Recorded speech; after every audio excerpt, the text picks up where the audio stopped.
big week lined up for us? Oh, yeah. Crazy. Really? You got a lot of calls coming in? Mm-hmm. Oh, yeah. Debbie just put the call out tonight. Okay.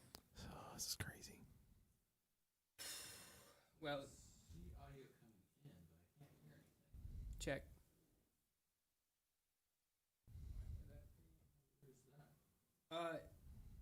Because you're plugged into this. You need to be plugged into that. Because I want to hear what's coming into the computer. I don't care what's coming in here. I want to hear what's coming into the computer. Monitor device focus rate. Oh, I may not be. Yeah. There it is. You see my balls?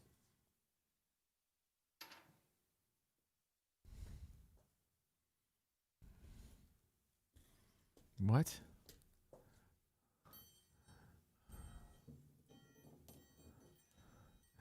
Is that your voodoo balls there? No, I think they're from Japan.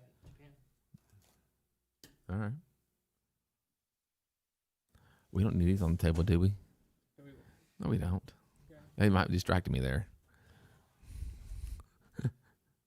My balls are. Yeah. Did you bring anything to put on the shelves? For what? Well, usually people bring something to put on the shelf. You didn't ask me to. I'm a rookie, man. I don't know nothing about Just this. put your phone on there. It's fine. Oh, okay. Actually, I don't know if I want that. Will it show up on the camera there? Like live from New York. Sunday night. You got it? Checkity Mike. Checkity Mike. So is this gonna be how long is this gonna be? 30 minutes or something? However long we want it to be. Well, I mean, however long we have a conversation. Okay. For. Okay. I mean, check. Yeah, I'm getting more. That's good. Yeah. Okay. Yeah, we're there. It's perfect. Try it to stay. You can move wherever you want.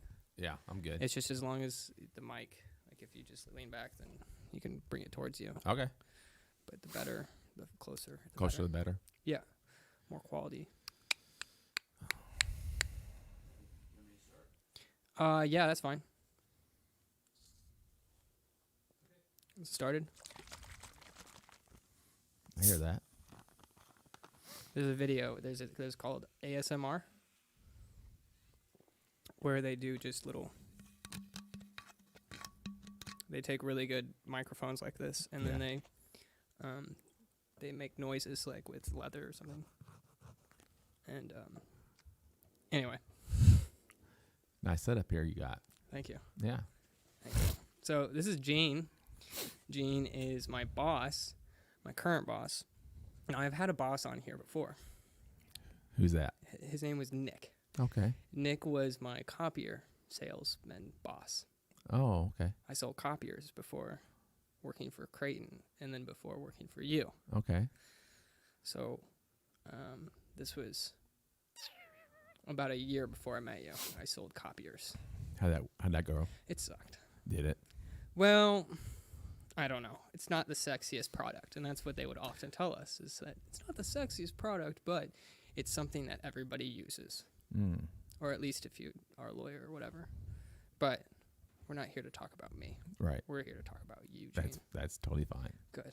I'm glad you're down. Good. What was the day that you were born? I was born 1964, December 2nd. 1964, December 2nd. Yeah. I think we brought this up with each other once, is that we're both December babies. I didn't know that. Yep. The 30th. Are you really? Mm-hmm. Huh. December 30th. Okay. 1991. All right. We're coming up. Yeah, it This is. is 64. That means that you're I'd be 50, older than me. I'd be 56. 56. Yeah. So that Long means when you were 28, what were you doing?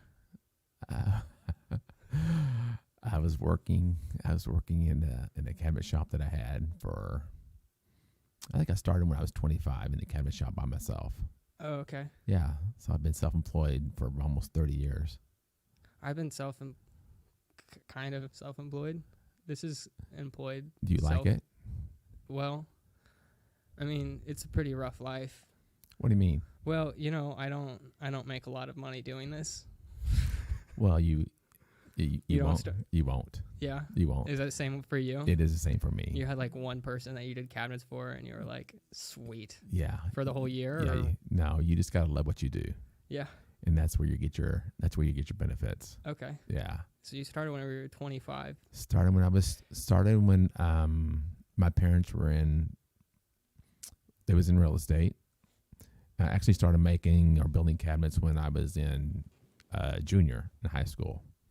I had a guy that taught me how to make them, and of course I started out making just the upper cabinets, and then I started making the base cabinets, and pretty soon I got to go on and I bought my tools as I went, and so actually I've been starting. I was doing it when I was a junior in high school, so I've been doing it for a while, but by myself for about 30 years. And I remember one time whenever I told you, or I asked you if you were a carpenter, Mm-hmm. and you were a little bit offended. I am, yes. Yeah, so there is a craft to what I do. I feel like it's very tedious work. You have to have a lot of patience. But the rewards that you get when you be patient and be consistent and take your time doing what you're doing and you love, then the product shows it at the end of the day. And so just say you have a job that you worked on for 2-3 weeks. By the end of the month, you go put it in, everything looks good, the customer's happy, that's when you get your reward. So How long does it take, like, for one customer, one client? well, it depends on And the do you call it a size. customer, or do you call it a client, or do you call I'll it call it a customer. I don't call them a client. They're just a customer, and they're friends of mine after the fact. Okay. So I build relationships as I go with the customer, and a lot of time they refer me to different people because I treat them to how I want to be treated. That's my philosophy in life. When you treat people the way you want to be treated, that goes a long ways. And I think that's really a core value that maybe sometimes we're missing. I think people are so busy, being busy, they forget the fact that the core value is you got to be personable and you got to treat people the way you want to be treated. And that's how I made it through. And I think I can say that's that out of all my bosses, you're probably in the top 10. Now that's saying something because I've had like 30, 40 jobs. Oh, is that right? I thought you only had 2 bosses. No. Oh, okay, good. No. I've had 1, 2, 3, 4 bosses in high school. I worked at Pizza Shop. I worked at Pizza Hut. Okay. I worked at but I never had the fun that I had whenever I was hanging Christmas lights with you. Right. Well, I'm glad Yeah. because that's what it's all about, right? Well, so yeah, I don't know where I'm going with this other than I just said Christmas lights, and the people listening are like, well, you did cabinet work. How did you get into Christmas lights? And so I guess the question is, how did you get into Christmas lights? So Residentially. over the years, let me go back. As I grew up, my parents were entrepreneurs. They always had their own business going on. When I was in school, in high school or grade school, my parents had a pawn shop. And so he did that for a while. And then also when I got into high school, he did a construction on these telephone lines where they would bury the telephone lines. So my dad was always an entrepreneur. He's always trying to find a way to make money and different ways of making money. And so that I just learned that from him, not knowing that I was learning it from him. Just doing like everything. So you weren't just doing cabinets. I was not just doing cabinets. I was like in the summertime, I I would climb telephone poles in the summertime with construction. When he had a contract with. I think we got a reverb. Okay. So I'm when, hearing. huh? I'm hearing. I'm listening. Okay. So when we was in, when he did the telephone line, for example, we would take off in the summertime and go and do a contract. Let's say it was in Texas, and we do like a 3-month contract and stuff like that. So he was always finding a way to make a dollar. And So you worked for your dad while you were working. Yeah, I was. Making. So cabinets. when I was 15, 16 years old, I didn't go get a job. I worked for him. Okay. He didn't pay me by the hour. He just I worked all summer for a car. So I got a car from him. Oh, okay. So anyway, so I learned. I didn't. Go ahead. Okay. So that's how I learned to just be looking and figuring out. So how I got in the cab or in the You basically paid your way though. I paid my way. Yeah, I paid my way. So when I got in the lighting business, I had a friend that did some lighting, and he was another one that he needed to make extra money and stuff like that. So he figured out a way to do that, and he mentioned to me one day. He said, "Hey, I did this house, and people loved it, and I got more business, more, and so on and so forth." So I thought, man, so not better way to teach my son, he was probably 12 at the time, that hey, him and I can work together in the summer, in the winter time, and we can have fun doing it. Yeah. So I started it about 15 years ago, and I remember the night we started on Thanksgiving night, and we put out some signs in our neighborhoods, and the phone rang off the wall. Couldn't believe it. And so my son's name is Jake, and so Jake and I and It's the name of my boss. Sam's boss, right? I do lawn care, and he's Yeah, my boss. right. And so we started out, and from 15 years to the day, now we're starting in September. So because we got so many customers, but like I say, the core value of that is you always treat people the way you want to be treated, and you treat them fairly. You give them a good product for the good price, and they'll spread the word for you. Yeah. So 15 years later, here we are setting, and we're getting ready to start here next week. And hopefully we'll have a good year. This year's been a rough year for everybody for the COVID-19.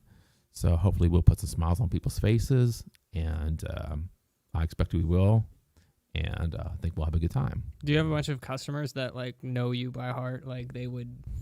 Do you? I haven't seen you hug anybody. So no. So no, I have got great customers, and we've got great friends that they will trust us to do their house. If they're if they're anywhere else, they will totally give us. They would give us the key to their house if I ask them for it. Yeah. So that's a relationship you want to build. I go back to that. You can poop in their house. Yeah, exactly. But we don't do that. Well, right. Right. B team does. So, but anyway, I got a full-time job to keep these kids straight. That's who I got to deal with. Well, you know what I'm talking about. I know what you're talking about. Okay. It's okay. I don't think that I'll fee. I'm trying to say this in Pig Latin. How do you say Pig Latin? So anyway, let me brag about you for a little bit. Fiaco. Let me brag about Sam for a while while we're talking. No. So Sam's been working with us for what, 2-3 years? 4 years? 3 years. 3 years. 2 years of Christmas lights, and then 2 years now of lawn care. Yeah. Okay, so 2 years hanging Christmas light, 2 years of lawn care. Yeah. So Sam. And I met you kind of first before your son, because I didn't work for your son until after I worked for you. Oh, is that right? Yeah. But you came with Creighton, right? Yeah. Well, Creighton, I had to pull his freaking leg to get your contact information. Right. And then finally he called Jake, and then Jake, I heard him on the phone. He was like, "Well, show up at this time at this place at on this date, and be ready to work." Yeah, wear jeans, Yeah, and Air Maxes. that sounds like him. I don't Yeah. think he said the Air Maxes part, but yeah. But anyway, so bragging on Sam a little bit here. He, it's hard to find young men that has good work ethic that will produce daily what Sam has done for the last 2 years for us. He shows up. He works hard. He's very cautious of what he does, how he does it. He presents himself very, very well. Most of the time. Well, you got some slack time there. So, but anyway, no, he is, he's a hardworking guy, and I appreciate that so much.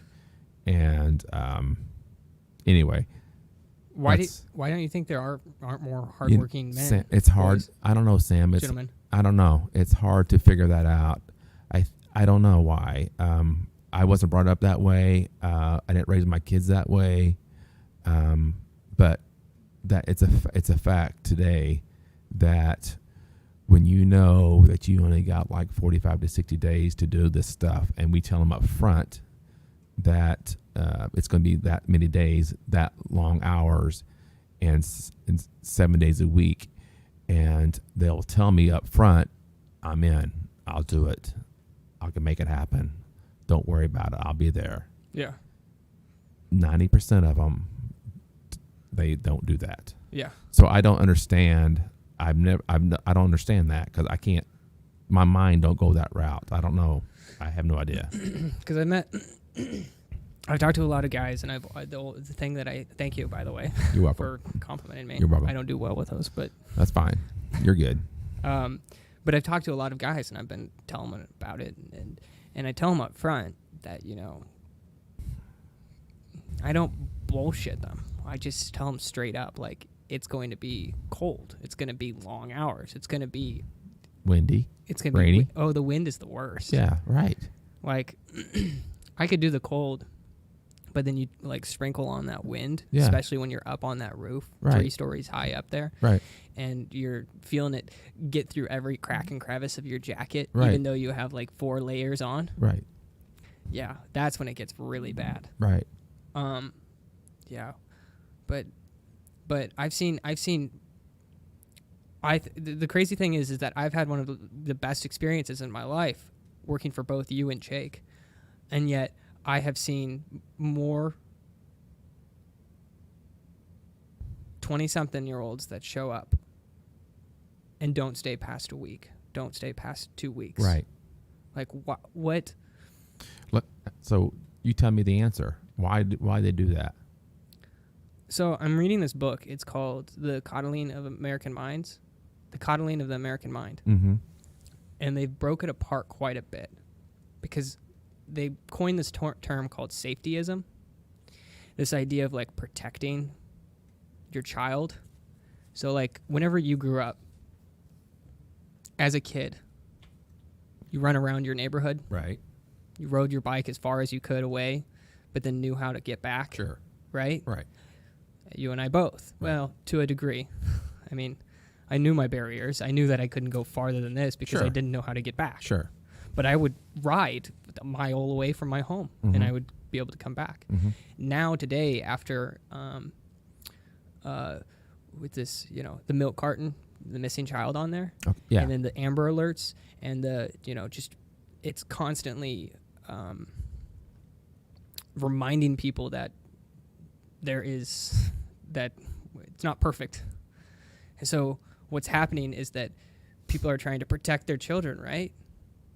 By keeping them inside the home. And if they do go outside the home, they got to be out there watching them. And so what that happens is like it takes away the opportunity for kids to actually risk. Mm-hmm. To risk, But tell me, but just tell me though, why do just said the 20-year-olds in 20 your year 20 in your age group. Yeah, so I'm 28. So I was on the cusp of social media. Once I graduated high school, that's whenever I started to see. That's whenever people actually started to realize that they could get Facebook on their phone. And it wasn't just internet, because I don't think internet changed our culture. I think that social media changed our culture. And it shows some statistics and some diagrams about why that is that it's not the internet versus, because basically in like 2013 is whenever they started really pushing safety programs in colleges. And like they wanted college to be a place of safety, which like to a degree, yeah, you want it to be a safe place. But when you can't, when freedom of speech is no longer existent on college campuses, I mean, that's where you learn about how your stupid ideas are stupid. Like you don't know your ideas are stupid until you actually say them out loud. And then people are like, either good friends are like, that's a stupid idea, or bad friends are like, that's a great idea. Let's go do that. Let's go throw rocks off of a bridge. Yeah. I saw an article on that. Yeah. Kids going and throwing off rocks. Well, but I think social media is like a lot of what changed this world. Not world. We kind of live in a vacuum being in America, but primarily in America. That's what changed America. I just didn't, when my son Jake was about 12, I put him on we had a friend that had a yard that needed to be mowed. And so I think we had a riding lawnmower, or I bought one or something. And we went down the street. Jake rode the lawnmower down to the place, and he mowed the yard. And he missed some spots, and so with the weed eater and stuff like that. So instead of leaving there undone, we went back and we fixed it. But during that time, I had other parents telling me, "Hey, you're making him work too early. Let him be a child. Let him play and stuff like that." And yeah, there is a time and place for playing and working, and we did both. But when we played hard and we worked hard. Yeah. And we didn't have our kids just sitting around, and they had things to do, and we made them do it. And I just don't know today. It's like, again, I go back. It makes me, I don't understand why we are the way we are today as a as a society. Yeah. Yeah, I don't understand that. Well, I think that the work, hey, aren't you making them work at a too young of age? I think that in that instance, in that position, I'd look at them and say, I'm not making them work. I'm giving them more responsibilities. Yeah, right. And that's what they need. I'm giving my son more responsibilities, and I think that that's what's changing a lot. Is that less and less responsibility is subscribed to, and you go back to you go back to sports too. Yeah. So it's a structured thing, right? Yeah. It's commitment. Yep. That's what we do today. We work. It's commitment. So you're on these traveling baseball teams, and my daughter was on a dance competition. Highly competitive. It's commitment. You go show up to practice on time. On time. You do your thing on time. You practice on your own time. Right. So it's commitment. It's just not just hanging out at the house and watching TV. You got to go. It's structure. It's structure.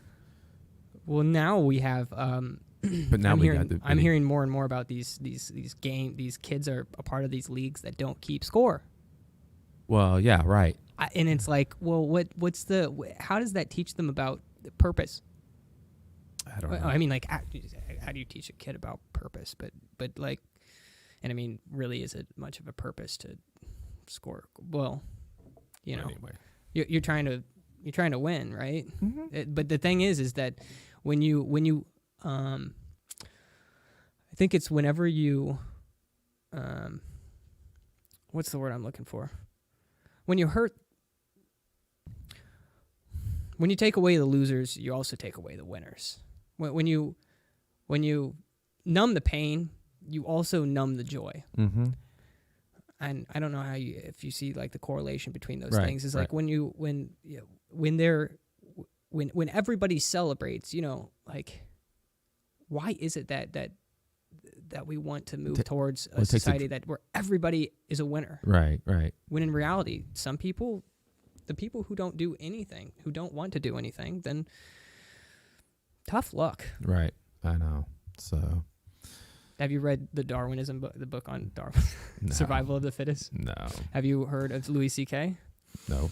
Okay, he's a comedian. He brings up this peanuts, the peanut allergies. Oh yeah. Your son actually got pissed off at me. Oh. Got ticked off at me whenever I brought this up. Is that with kids that have allergies? Is Peanut that allergies, yeah. peanut allergies? Yeah. Is that and I'm gonna butcher this like none other, but he says, a crowd full of, it was in a stadium, 10,000, 20, whatever it was.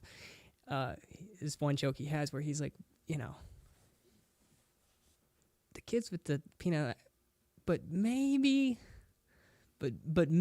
we should just not worry about, maybe they need to, of course I'm butchering the heck out of it, but the crux of it is that it's such a horrendous, terrible thing to think that, well, there's some kids that just don't make the cut. Right, exactly. And he does it in such a more poetic way. Jake does. No. Oh, So Louis C.K. Okay, gotcha, Yeah, the gotcha, comedian. Gotcha. The comedian. Gotcha. But for me, it's always been like a. And then in this book that I'm reading too, is that they point out how a parent questioned it. Is that they said that not only no peanuts in the school, but also nothing that is no bars that are made by the same company that makes, like they had like a company that corporate, not a facility, but why can't I think? They made like bars, like fruit bars, peanut bars, or whatever, Yeah. and you couldn't bring the fruit bars in there Right. either because they were made in the same Facilities. Okay. as the peanut bars. Gotcha. And so the teacher spoke up and said, "Hey, is there any parents here with kids that have peanut allergies?" And like the teacher or the whoever it was, the authority was there, was like, "Don't do that. Don't do that. We don't want to put anybody on the spot." And like, okay, well, if there's no child with peanut allergies, then why is this being put on this whole entire, Mm-hmm. elementary school or whatever? Mm-hmm. Like what's the, and it's that safetyism is that, I don't know. I may be stepping out of line here, and I often say things that Well, that's all would right. get me canceled off the internet That's okay. in a snap. So let's talk about something different. Okay. Let's talk Racism. What's that? No, let's don't do that. So 2020 has been a crazy year. Yeah. Real Yeah. crazy year. Not for you though, because you're doing. Well, do you have to wear a mask in like this place? Like, What's that? do you, when you run your business? I mean, when you do the cabinets, do you wear a mask? No, I don't do that. I just No. make sure they stay away from me and stuff like that. But I've had customers that has got the COVID, and but there are people that already had the precondition, bad stuff. And anyway, it knocked them pretty good. So I think you're a little bit too close to the microphone. okay. So Yeah. and anyway, but 2020 has been a crazy year. Yeah. I never dreamed that we would be going this way before. Well, here's the perks is that you didn't have to like your job didn't. Did you lose business or did you gain business? No. I probably gained more than I lost. Yes. Have you heard stories of people losing their jobs and like? Talked to a friend of mine last night. He called for a problem that he had in his house, and he called me and see if I knew anybody that I would recommend to go look at it. This guy worked for a TV station here in town, and he just said that they had a hard time getting through it. Put him on furlough. Mm-hmm. Like he worked for 32 hours a week or something like that. So now they're back on. He just got back on 40 hours a week, but he was stressed out, or not stressed out, but he was only getting 32 hours a weekend. Purgatory. Yeah. I mean, really, they should just not even call it furlough. They should just call it purgatory. Yeah. So, and That sucks. it does suck, solid people, and Well, as we were saying, is that like to not have anything to like to be you got to have that responsibility. Yeah, Mhm. you can't just not, you know, so work.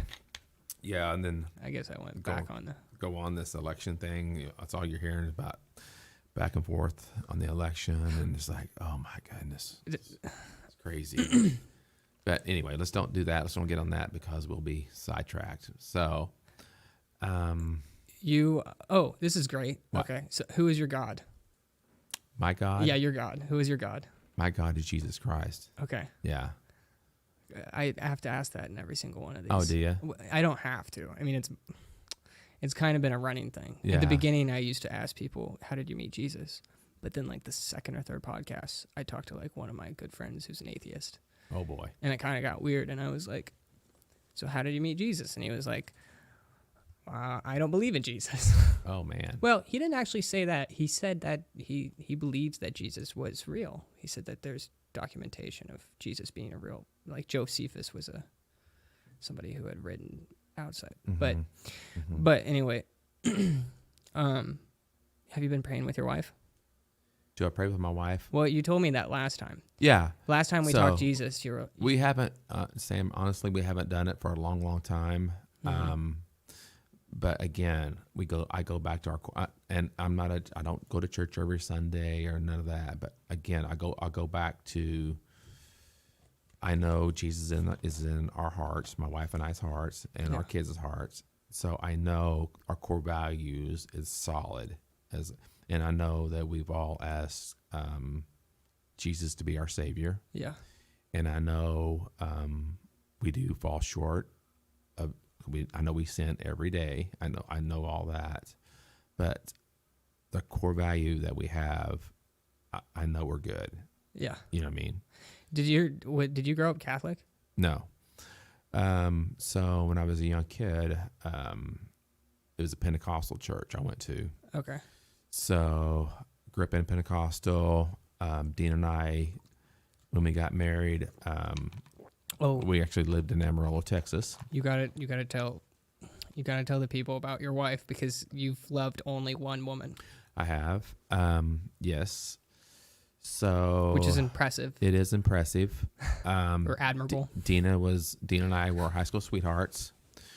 We started out, we was in 10th grade together. Her and I dated before I even had a car. I had a driver's license for a car.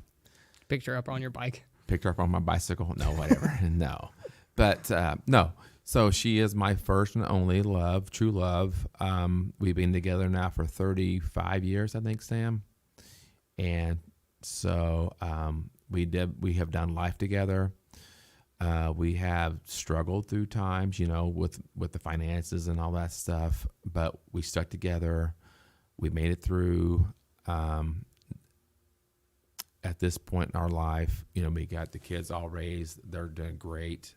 We got great grandkids. They're doing awesome. They keep us happy and young. How did you know?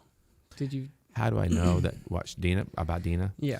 So Because you were young, weren't you? I was young. I was 20. Dina and I was 20, and that's when we got married. Sam, we didn't know. Today, we didn't know. I mean, we got married in Dina's mom and dad's backyard. The weddings today, they cost thousands of dollars. Yeah. Dina and I's wedding cost us $200. I got married in that Navy outfit. She got married in a JCPenney dress. You were in the Navy? Was in the Navy. Okay, I was gonna say that'd be weird Yeah. if you weren't in the Navy Yeah, and you right. were wearing it. Exactly. I was in the reserves. Okay. So, Weekend warrior. Is that Yeah. what they're called? exactly. That's what they are. Really? Yeah. Okay. So anyway, but The one person that is in the reserves just unsubscribed, but it's okay. so What are you trying to say, Sam? He What? he just joined. oh, did he? Yeah. Oh, is he in reserves or something? Or Yeah. has been? All right. Well, Gotcha. he's in the progress of. Yeah. This is why we need a mic for Jacob. So anyway, But it was just like So- a. So we didn't know. I mean, we Was it didn't like know. a- We okay, was young. So like, tell me, was it like, hey, you're really attractive, She's a very attractive woman to and me. you're really attractive, Yeah. and then you were just like, Yeah. okay, let's get married. We didn't know what each other was. She knew my parents was totally opposite what her parents were. Her, I told you my So parents. they're Mormon. No. My parents were entrepreneurs. They thought they out of the box. Sure. Her parents in the box, all the way through. Yeah. Could So they it was- did they they- act conservatively but thought liberal? Because Who's that? your parents you're more of like you think liberally, but you act conservatively. I'm more conservative, yeah. Yeah. And I think about And capitalism with and your stuff like- action. I'm more about capitalism than anything. Well, no, I mean, but I mean, like what, like for me, whenever I'm very like liberal minded, as like I like to create, I like art, I love art, music, drawing, but whenever it comes down to it, is that like my schedule is I like it to be very structured, Yeah. or not really structured, but like it's. I think when my parents, I think my, Because I'm let me back trying up. to find out, because like you said your wife came from a very like liberal minded mindset, or no, your parents were more liberal minded Right. because they were entrepreneurs. Right. They thought hey, let's make let's go something for happen. it. Yeah. Risky, Right. which is more of a liberal. Exactly. If it doesn't work, then okay, we'll put it aside. We'll try something else. Yeah, we'll make it work somewhere else. Somehow. Whereas your wife came from a more Stricture, not 6 to Monday through Friday, Yeah. 8 to 5. Yeah. Let's go get something and let's have a steady income. What did her parents do? So when I met her parents, they were both disabled at the time I met them. They had accidents in their jobs and had back problems and stuff like that. But her parents, after a while, they got able where they can go work again. And actually, he worked at Tyson Foods down in a little town in South Missouri. Okay. He was a purchasing agent for them, and he stuck with them for 16 years until he retired. My wife's mother, she worked in a nursing home, and in that arena. Sure. So again, they work from Monday through Friday, straight time, 40 hours, come home. They knew exactly what they had coming in and exactly how much they going out. Yeah. So Dina came from that side, and I came from the side. I don't know how much I got going in. I don't know how much I got going out. I'm just going to make something happen here, Yeah. And so when we got married, we kind of lived that way. We kind of lived. Dina had the full-time job. Yeah. Dina went to college. I didn't go to college. Okay. Okay. Dina went into college, and so we got her through college, and she had the job that paid all the bills, paid all the insurance, and so I was a free reign. I can use my talents.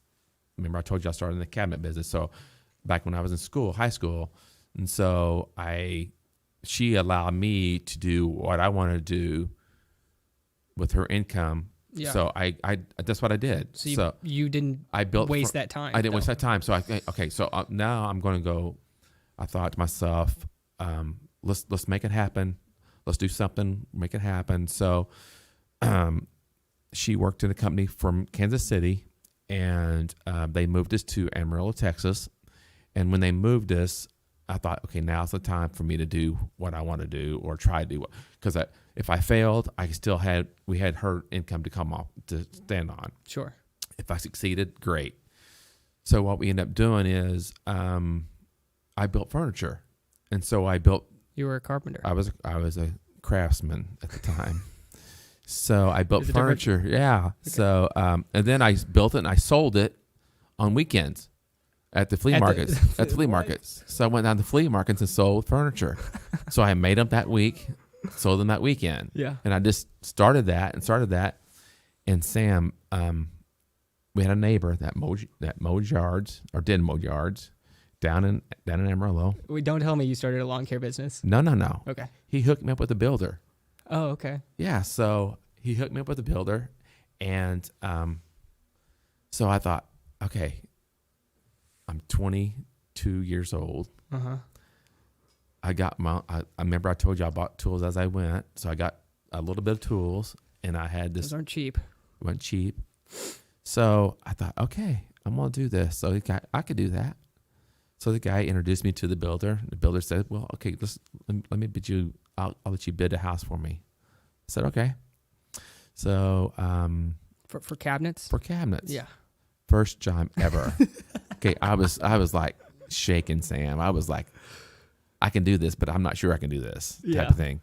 So I went over there, and it was a little bitty house, and just a straight one on one wall and straight on the other wall. Nothing that turned or none of that stuff. So I call them a galley kitchen. And this was like in the 80s? This is 90s? The late 80s. Late 80s. Late So 80s. It wasn't like all that modern, crazy. Okay. No. Okay. So I bid this guy this job for $900. Yeah. And I thought, man, $900, that's a lot of money, And so he said, yeah, you got the job. So, man, I went to work, and I worked, and I worked, and I worked. And I was so nervous about that job. I went over there after hours, after all the other trade people went home, to remeasure, make sure everything was going to fit when I got it all done right. Yeah. I went 10 times probably. Sure. But it's a learning. That's my college right there, okay? Yeah. And so I got it done. He paid me. He was happy. He says, hey, I got another job for you. I said, oh, really? He says, this is down the lake. Oh, man, down the lake. It's a big job. So I went down there. I measured that one. I bid that one for $4,000. I'm thinking, God, I'm in heaven, man. $4,000 for a set of cabinets, I worked probably for 6 weeks, nonstop, 7 days a week, stressed out. I think I averaged like 25 cents an hour. Oof. So that's my second. That's my second. And that was degree. when minimum wage was like $1. That's right. So I was down. I was down a little bit. Then So, but that's my second. That's my college right there. It's my college tuition right there. Sure. So I learned. So I told myself right then and there, okay, I had Dina to fall back on because of the steady income from that side.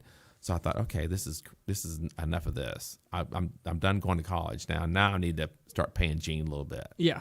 So then I started going pretty good, and I stayed with that builder for a long time until we moved. Dina's job wanted us to move to Nebraska, and so we had our son down there, Jake, in Amarillo, and so we got a son. We're moving to Nebraska. I had jobs lined up in Texas for another 6 months if I wanted them with houses and stuff. Mm-hmm. So I was on a roll. I was doing good. I was gaining confidence as each day I went, So you were 29. I was 30? probably 23, 24. Oh, okay. No, wait a minute, Jake. I was 26 probably. Okay. So now I'm 26 years old. Now we're humming pretty good. Uh-huh. Now we're moving to Nebraska.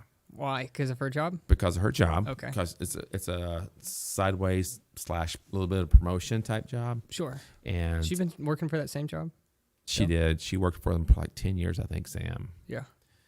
Anyway, got to Nebraska, got the baby Jake there. I got all my stuff on my little trailer, bought a house up there. Did you do the cabinets there? I did do not cabinets in the house, but I sat there for about a week up there, and this is in October, August maybe. Got up there, got settled in. Within a week, I had a place to go to work. I found a place where it's a big company up there, and they worked on the Morton buildings, the steel Morton buildings. They had a company for that, and then they had a division for home building. Mm-hmm. And so I got in the division of home building. So when I worked there, I didn't tell them I did the cabinets or anything. I just started working. I said, hey, I need to get a job. Just give me a chance. So Sure. They gave me a chance. So the guy I worked with, he was a foreman, and he put me on some houses with him. And of course, You weren't doing cabinets? I with wasn't them? at the time. Yeah. But eventually I told him, hey, You doing floors or like? we did siding on siding. houses, Okay. siding. We did siding, some trim, and all that stuff. And of course, he gave me the measurements, and we cut them, or I gave him the measurement. He cut them in there, all worked fine and everything. So, Sure. So anyway, I told him, hey, I do cabinets, man. I got all my tools in my trailer. He said, well, let me talk to the guy that owns the building. Maybe we set your cabinet shop out the building. So they set me up a shop out there in that building, free of charge. I did all their houses for them. Oh. So I didn't bid the job. I just worked by the hour for them. So Okay, yeah. that's how I set that up. But I didn't have a building payment, none of that stuff, and I had guaranteed. So again, Do you have insurance through them too? I had no. They treated me like a 1099. Okay. So which is fine, and so that's how I did it. And again, But you weren't making 25 cents an hour at this no, point. no, I know I was making good money. Sure. And because I went to school already, right? I told you that. But anyway, that's how I got to doing that. But each year I built my confidence. Yeah. I always had a new challenge. Something come up that I didn't do before. Well, and you moved too. And then after That's hard and yeah, exactly. It's starting up all over again. because you don't know anybody in You that didn't know. town. I didn't know nobody. We didn't know anybody. Would- No would- family members. No nothing up there. It's just, Yeah. It's just Dean and I and Jake. And so in Nebraska, which is it's long ways from home. Can I get some of that? So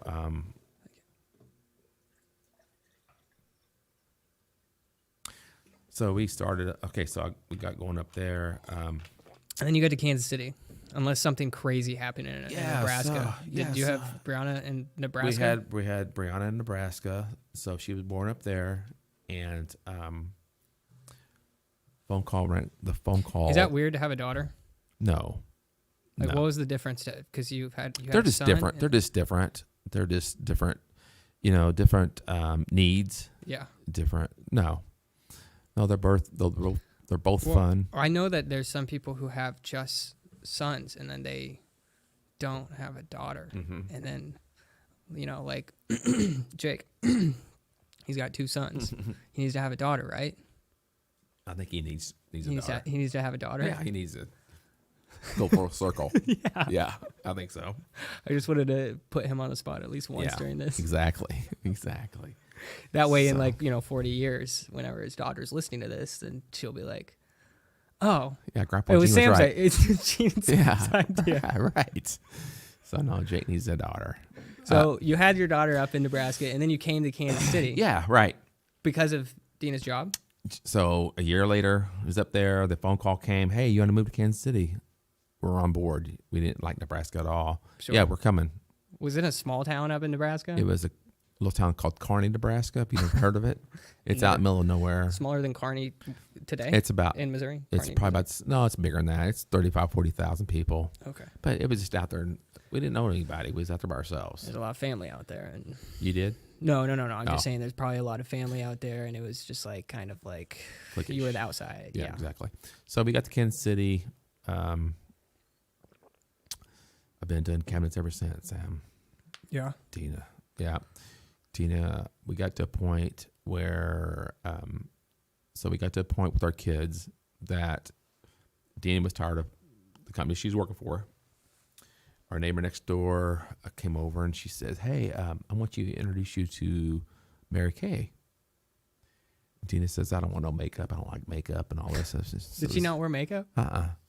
So, or very little, not, you think of Mary Kay, you think foo-foo stuff, right? Yeah. Okay. So, so anyway, this girl came over and gave Dina a facial, what they call a facial. And Dina said, well, give me the book of Mary Kay. So she read the book of Mary Kay. And so she says, I'll do it. Yeah. And I said, what are you doing? She says, I'm going to sell Mary Kay. I said, sell makeup? She said, yeah. She says, I'm going to go 6 months to this job I'm in.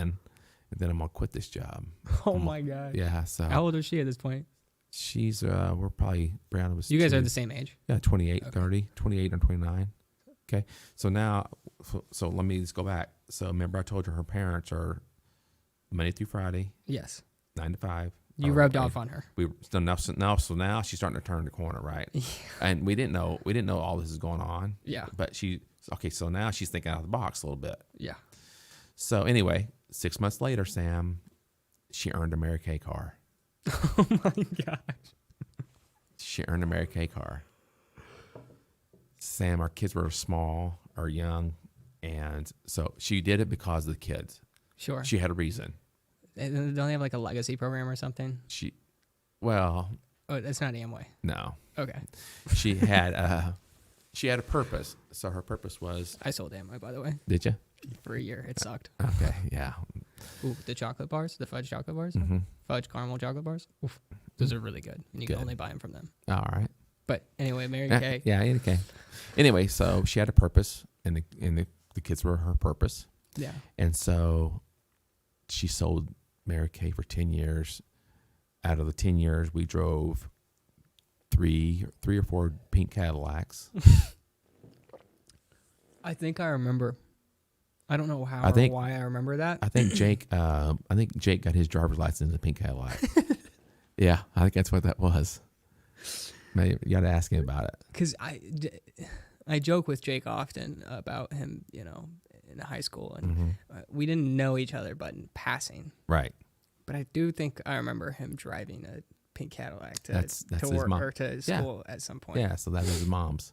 It's weird that I remember that, Yeah. unless it's just I'm comparing that with other memories of seeing a pink Cadillac. So anyway. But it's not every day you see an upperclassman like stepping out of a pink Cadillac. big- it yeah. sticks in your head. Right. When you see Exactly. it. Exactly. You remember that. Right. So next time they pick on you, Right. then you can look at them and say, "Didn't you get out of a pink Cadillac this morning?" Right. Exactly. Or a pink car? right. Because when I mentioned a Cadillac, Right. it's like a -1 +1. Right. Exactly. But a pink car, on the other hand, that's a whole Yeah, other right. story. So So anyway. you drove one too? For 10 years. Oh my god! Did you get looks? All the time. But Sam, again, step out of the box. What are you laughing for? Because you drove a pink car. Why? Why are you laughing? Oh gosh.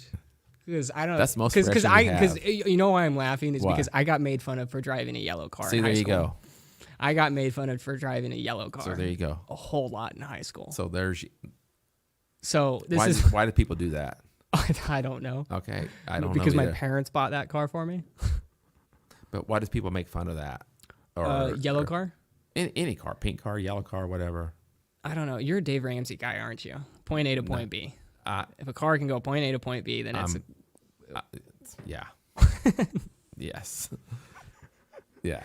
So That's also kind of the laughing portion too, is because you're one. I know that you're one of those guys. As long as it goes point A to point B, but then you're like, well, let's put some sprinkles on it. Oh, some color to it. Yeah. Right. Can you sell those cars? No, you drive them and they return. You got to requalify for them and stuff like that. And Oh, okay. through the sales of the product and stuff like that. Do they replace the tires and stuff? They do all that, all maintenance and stuff like that. So that's what I'm Ooh. saying. People So you can buy it and just like So what? just. drive. You just drive. Did you do that? Just drive. No, I'm talking about. Did you take one of those pink Cadillacs to the parking lot and just? It's about time I need new tires. And then No. They'll. No, I don't know. Let me back up. I don't know if they took care of the car, but you only had the car for 2 years. Have you ever done that with a car? No, never. I always treat my cars. You know how I drive, Sam. I'm an old man. I know how you drive when you have a trailer and you're at Quick Trip at There. 3:00 in the morning. There you go. Yeah, right. Exactly. That's one heck of a story. Yeah. Gene and I have worked not just on So- roofs together, but we've also worked in the middle of the night Snow plowing snow plowing. for like 7 hours. It's feast or famine, right? Oh my gosh. It's not a 9 to 5er. I'm thankful sure. that I got a Subaru for that, Yeah. following you guys around. Yeah. How long have you known Kevin? I don't know, man. Probably 6 or 7 years, probably. Yeah. Yeah. Has he always been Kevin? He's always been Kevin. Kevin's, yeah, exactly. I kind of want to have Kevin on here. Get him over. Plan to. Okay. Can we go now? Like, go to bed. Oh, yeah, you can go to the restroom. Okay. Are you going to come back? I don't think so. What time is it? If it's time for you to go, it's not time for you to go. Yeah. It's 8:09. Yeah, let's cut her short. Okay, that's fine. All right. It was a good talk. Hey, thanks for having me over, man. Thanks for coming over. Hey, you're welcome. Bing. All right. And then Jacob is supposed to... Are you awake?